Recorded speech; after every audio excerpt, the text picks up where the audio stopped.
Hello दोस्तों, कैसे हैं आप लोग? उम्मीद करते हैं बहुत ही अच्छे से होंगे। तो दोस्तों आज हम बात करने वाले हैं सेंट्रल बैंक के फ़िक्स्ड डिपॉज़िट का फॉर्म जो है कि फ़िलअप करने के बारे में। और आज हम इसको कैसे भरेंगे इसको बताने वाले हैं। तो वीडियो में दोस्तों लास्ट तक बने रहिएगा। और अगर हमारे चैनल पे पहली बार हैं तो प्लीज़ चैनल को सब्सक्राइब कीजिएगा, वीडियो को लाइक कीजिएगा, कमेंट कीजिएगा, शेयर कीजिएगा, ताकि ज़्यादा से ज़्यादा लोगों को ये वीडियो मिल सके। तो दोस्तों सेंट्रल बैंक ऑफ इंडिया के FD form fixed deposit form को हम कैसे फिलअप करेंगे, इसी के बारे में इस वीडियो में चर्चा होने वाली है। और इस फॉर्म को भरना है, तो चलिए भरते हैं और देखते हैं कैसे इसको फिलअप करना है। तो दोस्तों सबसे पहले आप देख रहे होंगे यहाँ पे खाता संख्या दिया हुआ है।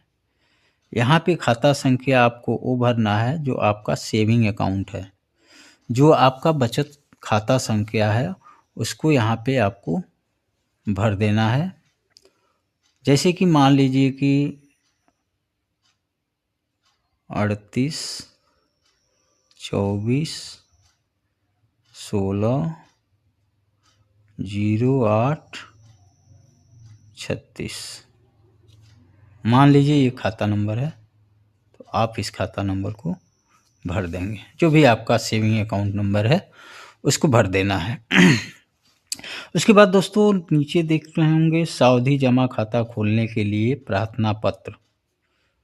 तो ये सावधि जमा खोलने का प्रार्थना पत्र है, यानी कि बैंक आपको एक फॉर्म देता है फिलअप करने के लिए।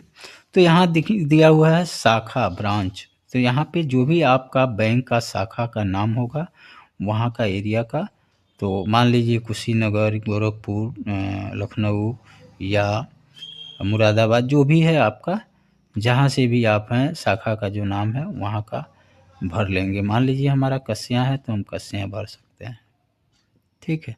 यहाँ हम कस्या भर लेंगे, शाखा का नाम कस्या हो गया। जो भी आपका शाखा का नाम है उसको भर देना है। इसके बाद यहाँ दिनांक दिया हुआ है, तो दिनांक जो भी होगा, मान लीजिए आज 4/12/2025, जो भी डेट होगा, जिस डेट में आप फिक्स डिपॉजिट कर रहे हैं डेट डाल देंगे। कितना पैसा जमा करना है वो डालना है, खाता संख्या नहीं डालना है। तो यहाँ पे मान लीजिए आपको 50,000 रुपये का फिक्स डिपॉजिट करना है, तो 50,000 रुपया अंक में लिख देंगे और यहाँ पे 50,000 शब्द में लिख देंगे। 50,000 रुपया मात्र, ठीक है दोस्तों। इसके बाद नीचे आइए, यहाँ इंग्लिश में सेम वही चीज़ दिया है। तो या तो हिंदी में भरिए तो इंग्लिश में नहीं भरना है, इंग्लिश में भरिए तो हिंदी में नहीं भरना है, दोनों में से कोई एक भरना है आपको, ठीक है। यहाँ पे जो भी दिया है इसमें आपको कुछ नहीं करना है। उसके बाद से आपको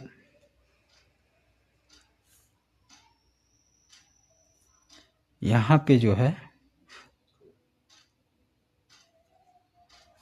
पूरा नाम अपना भरना है। जो भी आपका नाम है यहाँ पे नाम भर देंगे। मान लीजिए विनय कुमार सिंह, जो भी आपका नाम है भर देंगे।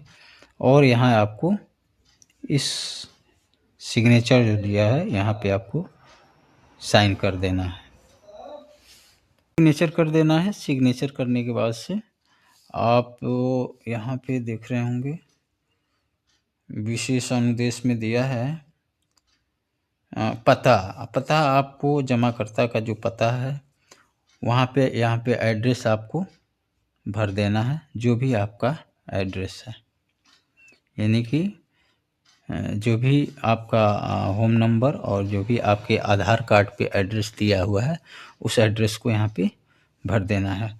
उसके बाद दिया है फ़ोन नंबर। फ़ोन नंबर आप यहाँ पे डाल देंगे, जो भी आपका फ़ोन नंबर है, मान लीजिए 94 25 10 15 16, जो भी है 10 अंक का अपना मोबाइल नंबर डाल देना है। उसके बाद दिया है संगठन, व्यवसाय, पहले जमाकर्ता का, यानी कि जो भी आपका व्यवसाय है, बिजनेस करते हैं तो बिजनेस डाल देंगे, कृषि करते हैं तो कृषि डाल देंगे, या कोई नौकरी करते हैं तो नौकरी पेशा जो भी आप करते हैं यहाँ पे डाल देंगे। तो मान लीजिए हम ग्रामीण एरिया से हैं तो कृषि डाल देंगे, ठीक है। उसके बाद दिया है राष्ट्रीयता, राष्ट्रीयता में नेशनलिटी में हम भारतीय डाल देंगे, भारतीय लिख देंगे, ठीक है। इसके बाद से इसको टर्नओवर करेंगे और यहाँ पे हम देखेंगे दूसरा पृष्ठ में यहाँ दिया हुआ है ब्याज भुगतान के लिए अनुदेश और खाता संख्या में आपके कार्यालय शाखा में बैंकर चेक या ड्राफ्ट के जरिए के पक्ष में जमा। अगर कोई आप चेक के माध्यम से अगर पेमेंट दे रहे हैं एफडी करने के लिए तो भरेंगे, नहीं तो ऐसे आपको खाली छोड़ देना है।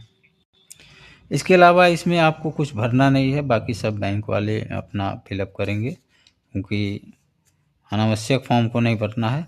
यहाँ पे सिर्फ आपका नाम भरना है और एक यहाँ सिग्नेचर हो जाएगा, यहाँ पे नाम भर देना है, ठीक है दोस्तों। इसके बाद फिर टर्नओवर करेंगे, पृष्ठ चेंज हो जाएगा। मुख्य चीज़ जो है यहाँ पे आपको नॉमिनी का नाम भरना है, यानी कि आपके बाद आपका जो वारिस होगा, जो जिसको अगर आपको कुछ हो जाता है तो उस स्थिति में किसको पैसा जाएगा। अगर पत्नी है तो पति हैं तो पत्नी को वारिस बना सकते हैं, और वैसे तो किसी को भी बनाया जा सकता है आपकी अपनी इच्छा अनुसार। तो यहाँ पे अपना नॉमिनी का नाम लिख देंगे। मान लीजिए अपने पत्नी का है तो मान लीजिए ममता या जो भी आपका नाम है, देवी या जो भी है भर देंगे। उनका आयु भर देंगे, जो भी है 30 साल 40 साल 50 साल जो भी है आयु भर देंगे। और आपसे उनका रिश्ता क्या है, पत्नी है, भाई हैं, बहन है, पिता हैं, जो भी है यहाँ हम भर देंगे, ठीक है। अब लिखा हुआ है यहाँ नॉमिनी के अवयस्क होने पर जन्म की तारीख। अगर नॉमिनी जिसको आप नॉमिनी बना रहे हैं और वो 18 साल से कम उम्र के हैं तो उनका यहाँ पे जन्म तिथि डालेंगे और नाम डालेंगे। अगर 18 से ऊपर हैं तो यहाँ कुछ डालने की ज़रूरत नहीं है। इसके बाद दिया है दोस्तों स्थान। आप किस स्थान पे फॉर्म भर रहे हैं, फिलअप कर रहे हैं, तो अपने गांव का स्थान का नाम भर दें, या ब्रांच का नाम है तो वहाँ ब्रांच का भी नाम भर सकते हैं, ठीक है। इसके बाद से जिस डेट में आप एफडी करा रहे हैं, फिक्स डिपॉजिट करा रहे हैं, उस डेट का भर देना है यहाँ पे। मान लीजिए 4/12/2025 जो भी है डेट भर देंगे। इसके बाद से दिया हुआ है यहाँ पे जमाकर्ता के हस्ताक्षर अंगूठे का छाप, तो यहाँ पे कस्टमर का साइन हो जाएगा। अगर अंगूठा लगाते हैं तो अंगूठा लग जाएगा, ठीक है दोस्तों। इसके बाद से नीचे दिया हुआ है साक्षी का नाम और पता और हस्ताक्षर, यानी कि 2 गवाह को आपको, यानी कि जो साक्षी हैं उनको आपका यहाँ पे नाम लिखवाना होगा और उनका साइन कराना होगा 2 लोगों का, और उनका खाता नंबर यहाँ पे ऐड होगा कि हाँ हम आपको जानते हैं, पहचानते हैं। उसके बाद दिया हुआ है नीचे परिचायक का नाम, वही परिचायक का नाम फिर से यहाँ पे भरेंगे, शाखा का नाम और उनका खाता नंबर, और यहाँ पे मैं प्रमाणित करती हूँ, आप अपना यहाँ नाम लिख देंगे और यहाँ पे परिचायक का हस्ताक्षर हो जाएगा, यानी यहाँ आपका नाम होगा कि आप को जानते और पहचानते हैं, और यहाँ पे साइन हो जाएगा, यहाँ तारीख डाल देना है, ठीक है दोस्तों। बस इतना काम करना है, ज़्यादा इसमें आपको नहीं भरना है। जो मुख्य चीज़ है वही भरना है, बाकी बैंक के कर्मचारी जो होगा वो भरेंगे।